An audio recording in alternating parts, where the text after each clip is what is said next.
तो आज इस वीडियो में हम जो क्लास 12 का हिस्ट्री का सब्जेक्ट है उसका सेकंड चैप्टर बाकी यूरोपियन कॉलोनियलिज्म उसके हम एक्सरसाइज सॉल्व करने वाले। तो सीधा हम पहले यूरोपियन कॉलोनियलिज्म का एक्सरसाइज हम सॉल्व कर देते। तो सीधा पेज नंबर एक्सरसाइज पे चलते हैं अभी।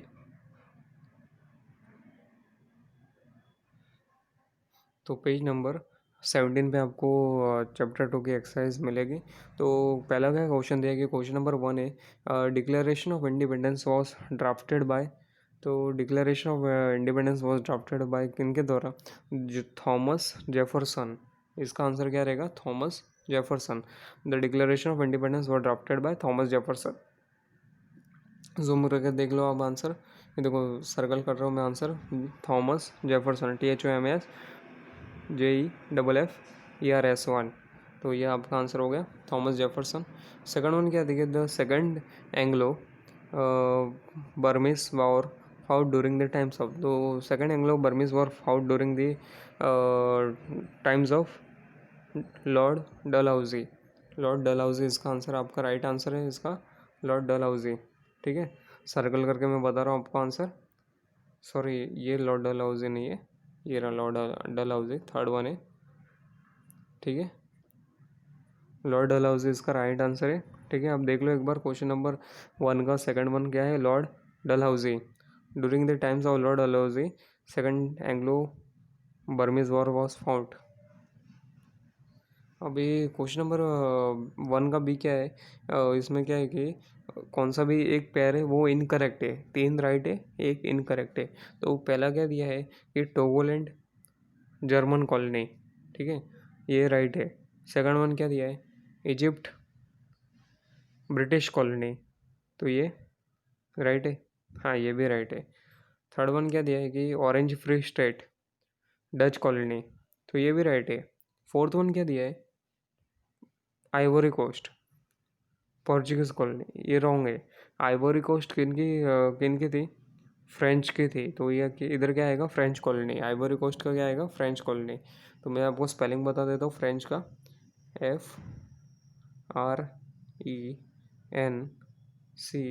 FRENCH। कॉलोनी तो इधर स्पेलिंग दिया कॉलोनी का, तो कॉलोनी आप इसके इधर से लिख दो, फ्रेंच कॉलोनी आएगा। ठीक है, आइवरी कोस्ट का क्या आएगा? फोर्थ वन का क्या आएगा? आइवरी कोस्ट का। आइवरी कोस्ट के सामने क्या आएगा? French colony. तो ये आपका राइट आंसर है। 3 तो राइट है, फोर्थ वन मैंने बता दिया, आइवरी कोस्ट फ्रेंच कॉलोनी। अभी क्वेश्चन नंबर 2 क्या दिया है? 2A, right the names of historical places, names और इवेंट्स। फर्स्ट वन क्या दिया? The region from Florida to California on the southern coast of America was under the control of. तो ये reason किन की कंट्रोल में था? स्पेन के। स्पेन। ठीक है, SPAIN। The region from Florida to California on the southern coast of America was under the control of Spain. तो स्पेलिंग में बता देता आपको, SPAIN, स्पेन। ये राइट आंसर है आपका। और सेकंड वन क्या दिया गया? The sea voyages for exploration were encouraged in the reign of Queen Elizabeth two. Sorry, one, Queen Elizabeth one. The sea voyages for exploration were encouraged in the reign of Queen Elizabeth one. ठीक है, कौन सी queen के under, कौन से queen के time हुआ था? Queen Elizabeth one. तो मैं स्पेलिंग बता देता हूँ, EL,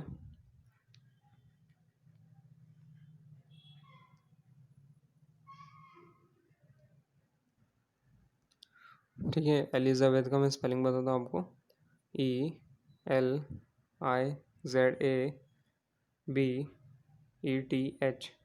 एलिजाबेथ वन। ठीक है,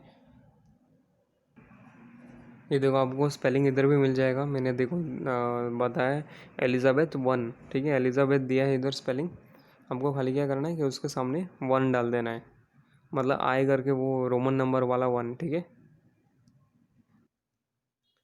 तो अभी क्वेश्चन नंबर 2 का बी क्या है कि choose the correct reason. The British wanted to gain control over Myanmar because. क्या रीज़न रहेगा? First one, they wanted to expand their empire, या second one, it was very important for them to control the natural resources and the market in Myanmar. तो ये right answer है। ठीक है, second one right answer है। क्या right question है इसका कि British wanted to gain control over the Myanmar because it was very important for them to control the natural resources and the market in Myanmar. Second one right है आपका answer.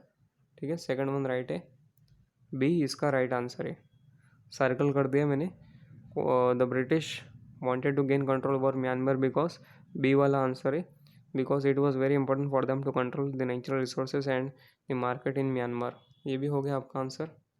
अभी हम concept map की तरफ बढ़ते हैं। तो इसमें क्या दिया है कि complete the concept map, what are the causes of the rise of colonialism. तो इसके कौन से कॉजेज है, तो इसका आंसर आपको पेज नंबर 11 पे मिलेगा। पेज नंबर 11 पे मैं आपको बताता हूँ, पेज नंबर 11 कंसेप्ट मैप का आंसर आपको पेज नंबर 11 पे मिलेगा। तो सीधा हम पेज नंबर 11 पे जाते हैं। तो ये देखो पेज नंबर 11 ये रहा। ठीक है, दिख रहा है आपको, पेज नंबर 11 ये रहा।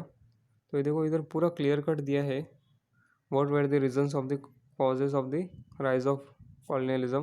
तो देखो इंडस्ट्रियल कॉन्सिक्वेंस दिया है, रिक्वायरमेंट्स ऑफ रॉ मटेरियल दिया है, इन्वेस्टिंग सरप्लस कैपिटल दिया है, सोर्सेज ऑफ मिनरल्स दिया है, जियोग्राफी की इंपॉर्टेंस दिया है, अवेलेबिलिटी ऑफ लेबर। तो आपको कौन से भी चार लिखने हैं, इधर इधर कम से कम 5-6 दिए हैं। ठीक है, और एक कौन सा दिया, the feeling of racial supremacy, superiority.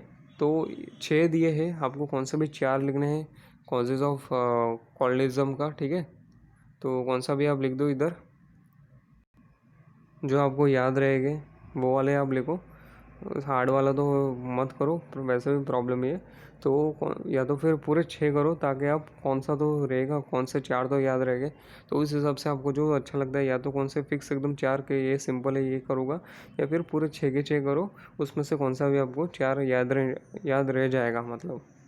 ठीक है, 2 या 1 भूल गए तो 4 तो याद रहेंगे। इस हिसाब से आप करके लिख दो। तो अभी हम आगे बढ़ते हैं। अभी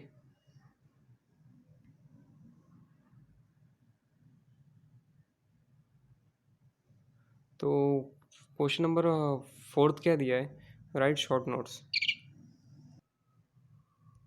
तो क्वेश्चन नंबर 4 क्या दिया है कि what is the right short notes on nature of colonialism. तो नेचर ऑफ कॉलोनियलिज्म दिया है।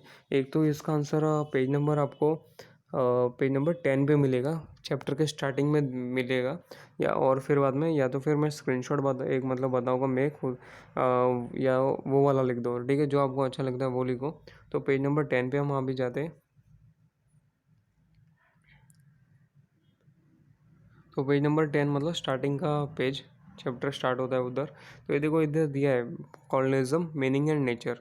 तो ये आपको इधर जो 3 पैरा दिए हैं, 3 पैरा को एकदम सम अप करके एकदम इनमें से कुछ 8-10 लाइन का आंसर आपको बना देना है। ठीक है, इसमें से नेचर ऑफ कॉलोनियलिज्म का, या तो फिर बाद में अभी मैं जो बताने वाला हूँ वो आंसर आप लिखो, उसका स्क्रीनशॉट ले लेना आप।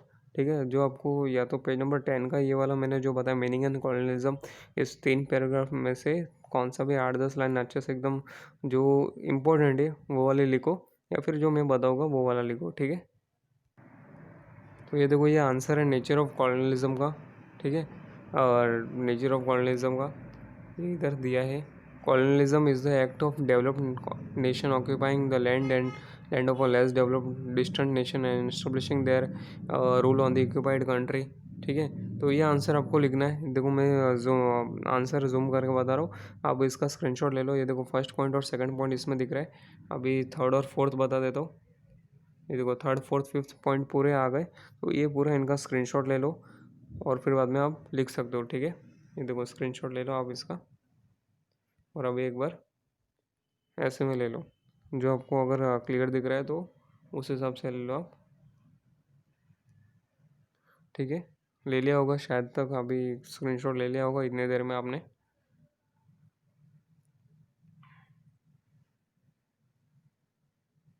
ठीक है, अभी हम सेकंड क्वेश्चन देखते हैं। तो सेकंड वन क्वेश्चन नंबर 4 का 2 क्या दिया, अमेरिकन वॉर ऑफ इंडिपेंडेंस। तो ये अमेरिकन वॉर ऑफ इंडिपेंडेंस है, इसका आंसर है तो पेज नंबर 13 पे दिया है वो लिखो, या फिर जो मैं बताऊंगा वो वाला लिखो। तो पेज नंबर 13 पे हम जाते हैं अभी, पेज नंबर 13 पे।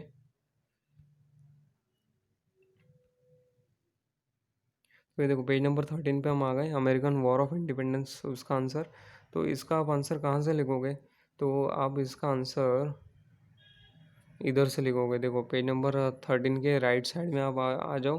13 के राइट साइड में सेकंड पैराग्राफ दिया है, इधर द ब्रिटिश पार्लियामेंट, ठीक है। इधर से आपको चालू करना है। तो इधर से चालू करके आप, तो वहाँ से आप चालू करो, उसमें से 2-3 लाइन लिखो, फिर बाद में आप सीधा किधर से लिखो कि this events ultimately give a momentum to the American independence movement. यहाँ से आपको चालू करना है। और फिर बाद में आपको पेज नंबर 14 पे जो दिया है American revolt for independence also known as American revolution, यहाँ तक आपको लिखना है, ठीक है। और ये अगर नहीं जम रहा है आंसर आपको, तो फिर मैं जो बताऊंगा वो वाला आप आंसर लिखो, वो थोड़ा छोटा है मतलब आंसर। तो ये रहा वो आंसर मैं जिसके बात कर रहा था। देखो इधर दिया है, the colonies got into several battles with the British army even after getting independence. The colonies finally at Saratoga got a decisive over the British army. तो ये पूरा आंसर आप लिख दो, ठीक है। अमेरिकन वॉर ऑफ इंडिपेंडेंस जो दिया है उसका ये आंसर है। तो अब इसका स्क्रीनशॉट ले लो, ठीक है। 2-3 सेकंड में ले लो अब इसका आंसर स्क्रीनशॉट। तो ठीक है, अभी ले लिया होगा आपने स्क्रीनशॉट। अब हम अभी दूसरे क्वेश्चन को सॉल्व करते हैं अभी। तो क्वेश्चन नंबर 5 का क्या दिया है कि explain the following statements with reason. The industrial revolution gave a momentum to colonialism, ठीक है। तो the industrial revolution gave a momentum to colonialism, तो इसका आंसर आपको पेज नंबर 11 पे मिलेगा, ठीक है। पेज नंबर 11 पे। तो पेज नंबर हम 11 पे जाते।